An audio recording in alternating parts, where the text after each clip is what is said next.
The phone was still warm in Serena's hand when she heard his voice. Calm, practiced, the kind of calm that only comes from doing something enough times that it stops feeling like lying. Hey babe, it's bad tonight. I've got a patient crashing in pre-op. I don't know when I'll be home. Don't wait up. Serena Caldwell stood in the middle of Gate C-17 at Denver International Airport, her carry-on still rolling behind her, and watched her husband of 11 years kiss another woman on the mouth.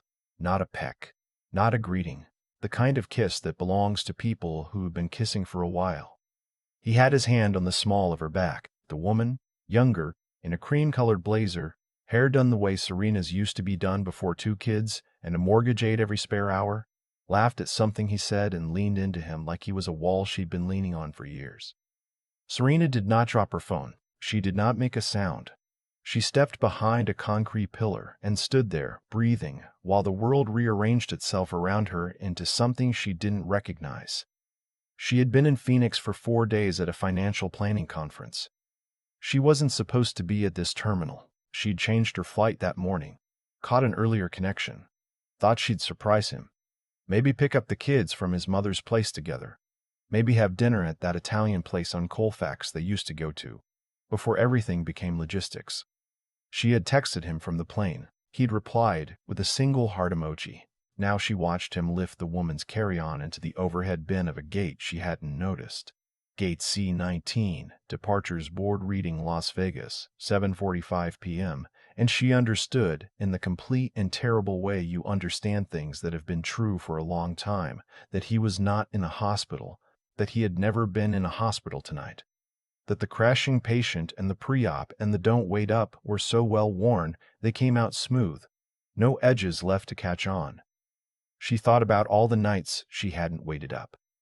Serena was 39 years old. She had a master's degree in financial planning that she'd finished while nursing their second child. She managed a book of clients worth more than most people would see in 3 lifetimes. She was, by any measure, a woman who knew how to think clearly under pressure. She thought very clearly now. She did not walk over. She did not call out his name. She took 3 slow breaths, turned around, and walked to the women's restroom near the newsstand, where she sat in a locked stall for 6 minutes and let herself feel the full weight of it. The betrayal, the humiliation, the specific cruelty of a man calling you babe while his other hand is resting on someone else. She let herself have those 6 minutes. And then she washed her face, reapplied her lipstick, and made a call. Not to him, to her attorney. Her name was Deborah Finch, and she had been Serena's lawyer for 8 years, initially hired to help structure Serena's private investment accounts in a way that kept them clearly separate from marital assets. Serena had done that methodically, quietly, with the kind of foresight that her husband, Joel Caldwell, had always found slightly amusing. "You're so careful," he used to say, not unkindly, but in the way you say something to someone you think is being excessive. Serena had grown up watching her own mother dissolve financially after her father left. She had watched a smart woman become a frightened one, dependent and diminished, because she had trusted completely and prepared not at all. Serena had made herself a quiet promise at 17 that she would never be in that position. She had kept that promise in a way that Joel never fully understood, because she had never needed to explain it. Deborah picked up on the second ring. "I need to start the process," Serena said. "Tonight, if you can." There was a pause. Deborah had been her lawyer long enough to understand what that meant. "Are you safe?" "Yes. I'm at the airport. She stopped. "I need to know where we stand." "We stand well," Deborah said. "You've always stood well. Come in tomorrow morning, 9 o'clock. Don't say anything to him yet." Serena rode home in an Uber, watching the city come at her through the window in streaks of light. Their house was a Craftsman in Washington Park, the one they'd argued about buying because she thought the basement needed too much work and he said she was overthinking it. She'd been right about the basement. She'd been right about a lot of things, she was realizing, and it hadn't made any difference. The babysitter, a college junior named Brooke who lived 3 streets over, had put the kids to bed already. Serena paid her in cash, added an extra $40, and walked upstairs to look at her children. Eli was 7, sprawled across his bed with one arm hanging off the edge. still wearing his soccer shin guards because no one had reminded him to take them off. Poppy was 5, curled tight and small with her stuffed elephant tucked under her chin. Serena stood in each doorway for a long time. She went downstairs and poured herself 2 fingers of bourbon she didn't drink and sat at the kitchen table with her laptop open, making notes in a document she titled Q4 Planning because she still shared a cloud account with Joel, and she was, as he had always said, very careful. Joel came home at 11:15. She heard his key in the lock, heard him set his bag down, heard the specific rhythm of a man who believed he'd gotten away with something moving through his own house at night. She was in bed, lights off, facing the wall. "Hey," he said softly, coming in. "You asleep?" "Almost," she said. Her voice came out even. She had always been good at even. "How was Phoenix?" "Long," she said. "How was the hospital?" "Brutal."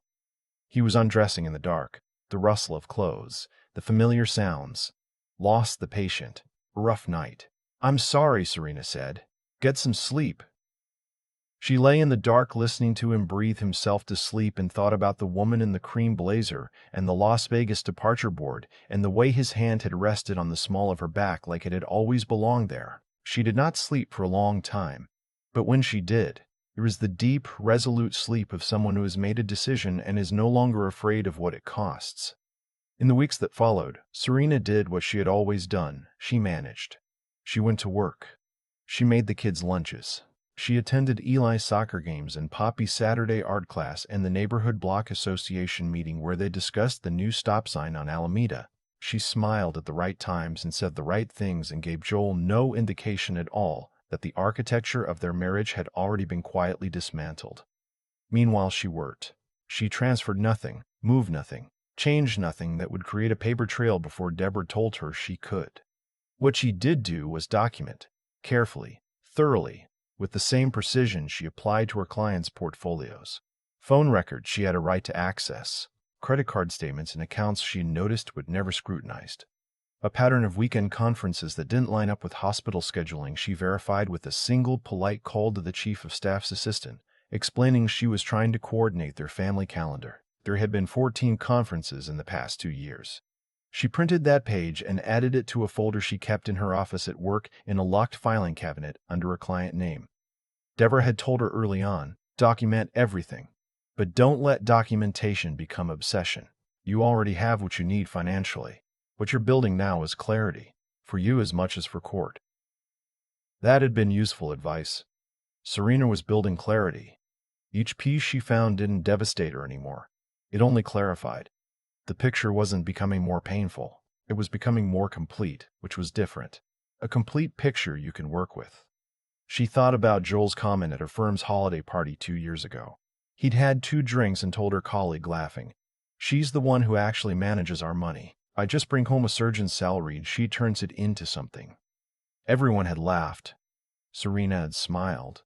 She had thought, "You have no idea." What Joel knew about their finances was that they had a joint checking account, a joint savings account, a college fund for the kids, and a retirement account in each of their names. What he didn't know was that Serena had, over the course of their marriage, built a separate financial architecture that was entirely, legally, unambiguously her own. Investment accounts established before the marriage and maintained in her name alone. A small commercial property she'd inherited from her grandmother and quietly developed, and a financial consulting practice she'd incorporated as a sole proprietorship 8 years ago, the same year she'd first hired Deborah. None of it was hidden in any illegal sense. It was simply hers, structured correctly, never commingled, never discussed in the specific way that would have made it relevant to him. Joel had never asked about the details. He was the kind of man who assumed that because he earned more, he understood more, and that assumption had, for 11 years, worked in Serena's favor.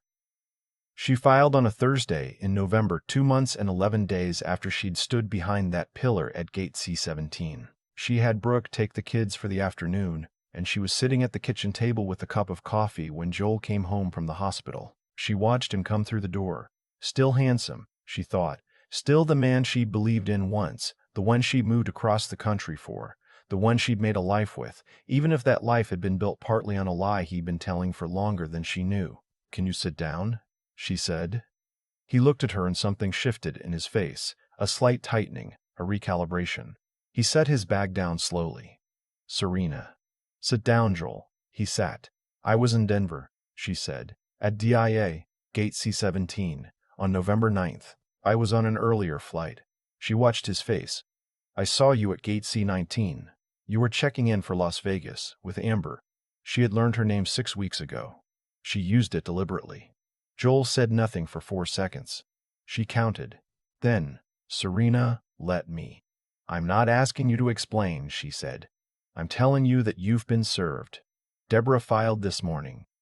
She slid a folder across the table. I'd encourage you to get your own attorney. You can't just, he stopped. Started again. His voice was different now, stripped of its usual ease. What about the kids? What about everything we've...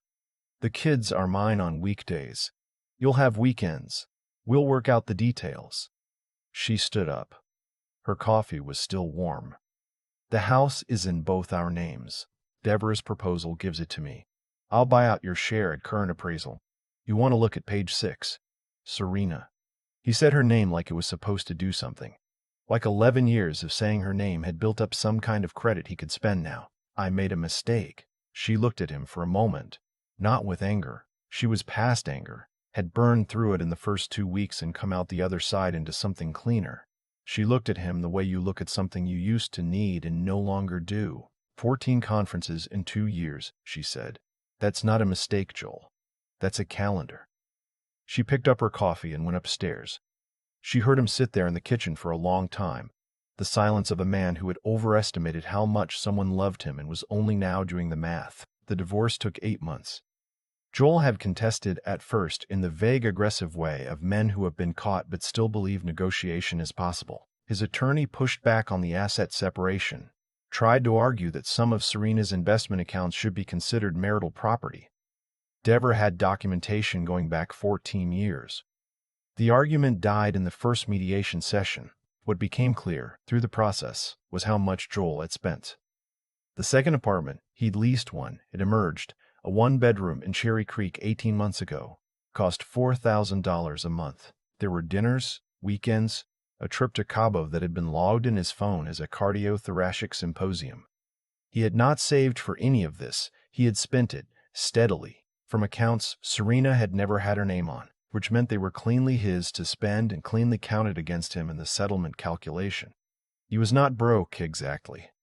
But he was significantly poorer than he had imagined he would be, in the way of men who believe their income makes them immune to consequences. Amber, it turned out, had already left him by April. Serena learned this not from Joel, but from a mutual acquaintance who mentioned it without knowing the full context, and she'd felt nothing in particular upon hearing it, only a mild, distant clarity, like receiving confirmation of something you'd already filed away. On the day the divorce was finalized, Serena drove to her grandmother's property, a small mixed-use building in the Highlands neighborhood, currently generating steady rental income from 2 ground-floor commercial tenants, and stood outside it for a few minutes. It was a gray March day, the kind that can't decide if it's winter or spring. She had renovated this building 3 years ago, quietly, in the space between school drop-off and client calls, and Joel had never once asked what she was doing on Tuesdays when she said she was meeting a contractor. She thought about her mother, and about 17-year-old Serena making a private promise she'd never said out loud. She had kept it. Not out of distrust exactly. She had trusted Joel in the beginning, genuinely. But she had also trusted herself, which turned out to be more durable. That summer, Eli started 2nd grade, and Poppy started kindergarten, and Serena enrolled them both at the school 3 blocks from the house that was now entirely hers. She painted the front door a deep matte green that Joel would have vetoed. She bought a dining table she'd wanted for 2 years that he'd called too much. She planted tomatoes in the raised beds along the back fence, something she'd put off because it had seemed like too much work to do alone. It wasn't. Joel saw the kids on weekends. He'd moved into a condo in Stapleton, smaller than he was used to, and from what Eli reported in the uncensored way of 7-year-olds, he'd been eating a lot of takeout and had bought a large television. He was still a surgeon. He was still talented. None of that had been untrue. He had just also been a man who thought he could run 2 lives without consequence, and he'd been wrong about that with the kind of thoroughness that takes years to fully unfold. Serena didn't waste time being angry at him anymore. She had 2 children and a business and a building in the Highlands and a front door that was exactly the color she wanted it to be. Some mornings she sat at the kitchen table with her coffee before the kids woke up, in the quiet that was entirely her own quiet now. And she thought about Gate C-17, about standing behind a pillar with a phone still warm in her hand, about the 6 minutes in an airport bathroom stall where she had let herself feel everything before she got up and decided what to do with it. She had been afraid in those 6 minutes. She wanted to be honest about that. She had been afraid of the expense and the disruption and the loneliness and what it would do to her kids' sense of the world. She had been afraid of starting over at 39, but she had also known, sitting in that stall, that she had been quietly preparing for exactly this possibility for a long time, not because she'd expected it, but because she had respected herself enough to be ready for it. That turned out to be the difference, not the money, not the building, not the investment accounts. Those were just the results of the difference. The difference itself was simpler and older than any of that. The decision, made long ago, to take herself seriously, to treat her own future like something worth protecting, to never make herself so small that disappearing was someone else's choice to make. Poppy found her one morning out on the back porch, watching the tomato plants, which had gotten unwieldy and wonderful. "Mom," she said, in the way 5-year-olds say things, like announcements, "these are the biggest tomatoes." "They really are," Serena said. Poppy climbed into the chair beside her, still in pajamas, the stuffed elephant tucked under her arm. They sat together in the morning light, looking at the garden. Serena thought, this is what it looks like. Not the revenge, not the settlement, not the document titled Q4 Planning or the call to Deborah Finch from a bathroom at Gate C-17. This, a Tuesday morning. Her kids waking up in a house that was hers. Tomatoes that were too big and too many and completely, entirely worth it. She had been afraid, and she had done it anyway. That, in the end, was the whole story.